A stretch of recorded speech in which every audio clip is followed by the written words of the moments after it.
अस्सलामुअलैकुम या अली सल्लल्लाहु अलैहि मदद। उम्मीद है तमाम मोमिनीन खैर वाफियत से होंगे। अल्लाह मालिक आप सबको अपने हिफ्ज़-ओ-मान में रखे। सामीन और नाज़रीन, ये वीडियो बहुत ख़ास वीडियो है, जितना हो सके इसे ज़्यादा से ज़्यादा शेयर करें और हक़ का साथ दें। सामीन ग्रामे का, जैसा कि आप जानते हैं कि कुछ शर पसंद अनासर ने एक फ़िरका वाराना बिल को सेनेट में पास करवाया है, और एक ऐसा बिल पास करवाया कि जिसका मज़हब इस्लाम के साथ कोई ताल्लुक़ नहीं है। जैसा कि आप सबसे पहले इस बिल में देख सकते हैं कि इन्होंने नामूस अज़वाज मुताहरात, नामूस अहले बैत और नामूस सहाबा के नाम पर ये जो बिल पास करवाया है, और पहले का कानून के जिसके अंदर 3 साल सज़ा रखी गई थी, मामूली जुर्माना था और काबिल ज़मानत था वहाँ पे जुर्म, लेकिन यहाँ पे इन्होंने 3 साल की बजाय इसे तब्दील करके उम्र कैद सज़ा रख दी और 10 साल तक के लिए नाकाबिल ज़मानत इसे करार दिया है। हमारा मुल्क पाकिस्तान एक इस्लामी मुल्क है। हम अपने मुल्क की सालमियत के कायल हैं, हम अपने अदारों के तहफ़्फ़ुज़ के कायल हैं, हम अपने अदारों की सालमियत चाहते हैं, मगर हम हाथ बांध के तमाम अदारों से और तमाम मुसलमानों से और बिलखसूस इन मौलवियों ने जिन्होंने ये फ़िरका वाराना यकतरफ़ा बिल पास कराया है, हम इनसे सवाल करना चाहते हैं कि हमारा मुल्क इस्लामी मुल्क है, हमारा मुल्क इस्लाम के मुताबिक है, हमारा मुल्क कुरान के मुताबिक है, तो एक इस्लामी मुल्क के अंदर इस्लाम के मुताबिक कानून होना चाहिए, कुरान के मुताबिक कानून होना चाहिए। तो हम सब इन मौलवियों से, सवादारों से मासूमाना एक सवाल करते हैं कि ये जो उम्र कैद सज़ा रखी गई, ठीक है, नामूसे सहाबा को बहाना बनाकर उसी की आड़ में ये जो उम्र भर की उम्र कैद सज़ा रखी गई है, तो कुरान की किस आयत से ये कानून बनाया गया और किस हदीस से इस कानून को बनाया गया, हमें वो आयत या हदीस बताई जाए। और अगर ये कानून ना हदीस से साबित होता है ना कुरान से साबित होता है, तो फिर एक इस्लामिक मुल्क के अंदर इसे एक इस्लामिक कानून के तौर पर कैसे रखा जा सकता है, कैसे मुकर्रर किया जा सकता है। सामीन ग्रामी का एक बहुत बड़ा सवाल है। जो चीज़ कुरान और हदीस से साबित ही नहीं है, उसे आप इस्लाम का कानून कैसे बना सकते हैं? क्या नबी पाक के दौर में आपने कहीं पर देखा है कि नबी पाक ने किसी को इस तरह की कोई सज़ा दी हो, किसी को कैद में डाला हो? और जो सहाबा एक दूसरे की मुखालफत करते थे कि नबी पाक ने किसी को कैद में डाला हो, किसी को उम्र कैद सज़ा सुनाई हो? हमें कोई बंदा दिखा सकता है इस लिहाज से? सामीन ग्रामी का इसका सिरे से वजूद ही नहीं है, ये बिल्कुल नज़र ही नहीं आता। कुरान भी यही कहता है कि आप किसी के बुरे खुदा को भी बुरा मत कहें, यानी उनको आप बुरा ना कहें जो अल्लाह के अलावा दूसरों को बुलाते हैं। ऐसा ना हो कि वो आपके अच्छे खुदा को बुरा कहना शुरू कर दें। लेकिन इसका मतलब ये नहीं कि आप हक़ और बातिल की पहचान ही भूल जाएं।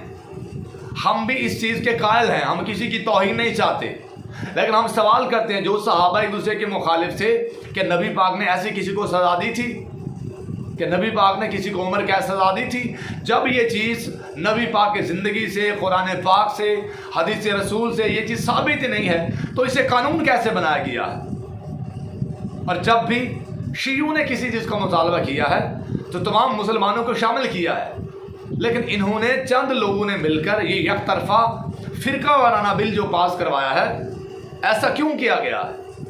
इसमें शिया ने हैदर करार को क्यों नहीं बुलाया गया? और हम जानते हैं कि कुछ शर पसंद अनासर ने शिया दुश्मनी में यह बिल पास करवाया है। हालांकि शिया एक पुरअमन कौम है। आज तक जितने भी बम ब्लास्ट हुए हैं, जितने भी दहशतगर्द पकड़े जा चुके हैं, तो कभी आपने सुना, कभी आपने देखा कि इनमें से कोई शिया हो, कभी कोई शिया दहशतगर्द नजर आया हो, कभी कोई शिया बम ब्लास्ट करता दिखाई दिया हो? सामीन ग्रामी का, हमारे 10 मुहर्रम को करोड़ों के जुलूस निकाले जाते हैं, हर गली, हर मोहल्ले, हर शहर में जुलूस निकलते हैं। कि हमने किसी का नुकसान किया है? कि हमने मुल्क का नुकसान किया है? हम मुल्क की सालमियत के कायल हैं, हम मुसलमानों के भी तहफ़्फ़ुज़ के कायल हैं। हमारे अमन की सबसे बड़ी दलील ये है कि आज शिया तो शिया, अहले सुन्नत भी सबीलें लगाते दिखाई देते हैं। इससे बढ़ के और क्या दलील हो सकती है शियों के पुरअमन होने की? और हम किसी की अहानत के कायल नहीं हैं, किसी की तौहीन के कायल नहीं हैं, اب جیسے کہ ہمارے ملک میں ہندو بھی رہتے ہیں، سکھ بھی رہتے ہیں، قادیانی بھی رہتے ہیں، عیسائی بھی رہتے ہیں. اب اس کا مطلب یہ نہیں کہ وہ ہمارے راہبروں کو، ہمارے پیروں کو نہیں مانتے تو ان کو جیل میں ڈال دیا جائے، ان کے خلاف کوئی قانون بنا دیا جائے. نہیں بھائی، یہ اسلام نہیں ہے. اسلام یہ کہتے نہیں ہے. اسلام اس بات کا جواز نہیں ہے کہ جی کوئی آپ کے راہبر کو نہیں مانتا تو اسے جیل میں یا اسے قید میں ڈال دیا جائے. سامعین گرامی کا ہم کسی کی توہین کے قائل ہیں کہ کسی کے برملا توہین کی جائے، لیکن ہم سے یہ نہیں ہوتا کہ یزید کو بھی رضی اللہ کہا جائے. میں تمام ملکی اداروں سے، تمام مسلمانوں سے یہ سوال کرنا چاہتا ہوں، آپ ہمیں بتائیں کہ کیا محمد کی بیٹی کو جس نے قتل کیا ہو اسے کیا کہا جائے؟ ہمارے بچے ہم سے پوچھتے ہیں کہ جب وراثت میں بیٹیوں کا حصہ ہوتا ہے، آپ اپنی بیٹیوں کو حصہ دیتے ہیں، تو پھر نبی کی بیٹی کو حصہ کیوں نہیں ملا؟ کیا نبی کی بیٹی نبی کی بیٹی نہیں تھی؟ اور جس نے نبی کی بیٹی کا حق چھینا تھا وہ رضی اللہ کیسے بن گیا؟ آپ ہمیں بتائیں کہ جس نے امام علی علیہ السلام کو قتل کروایا تھا اسے کیا کہا جائے؟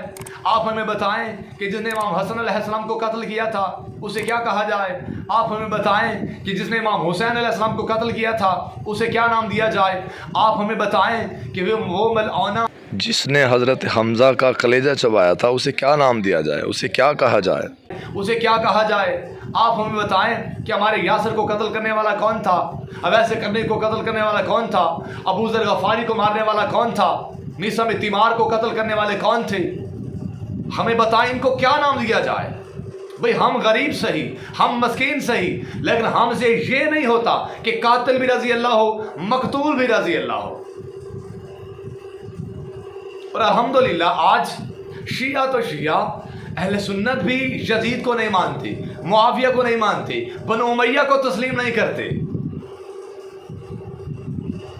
سامعین گرامی کا ذرا تاریخ میں پڑھا جائے، تاریخ آئینے کو دیکھا جائے. جب ان مسلمان بھائیوں کا یہ عقیدہ ہے کہ جس نے پہلے خلیفہ کی، جو ان کا پہلا خلیفہ ہے ان کے مطابق، جس نے ان کے پہلے خلیفہ کی توہین کر دی وہ اسلام سے خارج ہو گیا، جس نے دوسرے خلیفہ کی توہین کر دی وہ بھی اسلام سے خارج ہو گیا، جس نے تیسرے خلیفہ کی توہین کر دی وہ بھی اسلام سے خارج ہو گیا. تو ہم کہتے ہیں مسلمانوں پھر پیمانہ کیوں بدلتے ہو؟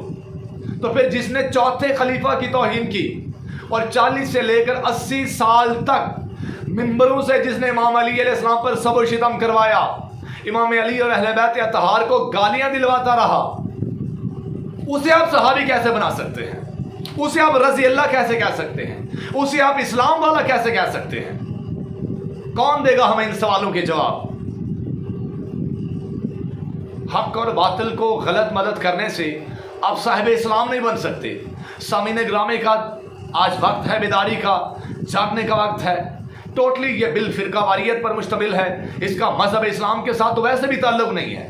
اسلام اس بات کا روادار ہی نہیں. اسلام یہ کہتے نہیں ہے کہ کسی کو آپ عمر بھر کے لیے آپ قید میں ڈال لیں، اس پر کوئی نص ہی نہیں ملتی. المختصر آج جاگیں، اٹھیں، بیدار ہوں، کانفرنس میں جائیں، احتجاج کریں کہ یہ بل ہمیں کل بھی نامنظور تھا، آج بھی نامنظور ہے اور تا قیامت نامنظور رہے گا. اور ہاں ایک اور بات کان کھول کے سن لیں، قانون بدلنے سے، قانون تو بدل سکتا ہے پر عقیدہ نہیں بدل سکتا، سچ کو جھوٹ نہیں بنایا جا سکتا. جو شیعہ ایک پرامن قوم ہے آپ انہیں کو اریسٹ کرتے ہیں، کبھی ماتمی گرفتار، کبھی ذاکر گرفتار، کبھی شیعوں کا خطیب گرفتار. یہی اسلام و